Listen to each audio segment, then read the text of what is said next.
1918ko irailaren 8an Tolosak jantzi eta bitxi ederrenekin dotoretu zuen bere burua. Izaskungo ermitako marmol zuriko aldare berria bedeinkatu eta inauguratu zuten egun hartan. Eduardo Mokoroak ekitaldi hartarako konposatu zuen propio ereserki ederrau, Eugenio Urroz apaiz tolosarraren hitzez ondua. Partiturak ondo bereizitako bi sekzio ditu joskeran. Lehena, lau-lauko konpasean idatzitako melodia erraz bata, herriak interpretatzeko eta gogoan hartzeko sortua. Eta horren ifrentzua da bigarren sekzioa, 3-lauko konpas hirutarrean idatzia, 4 ahotsetako koro misto batek interpretatzeko konposatua.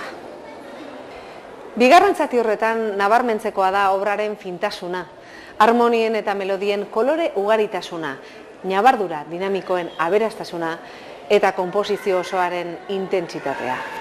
Obra osatzeko lehen sekzioa errepikatzen da, eta herri osoak abesten du berriro orkestra eta organoa lagun.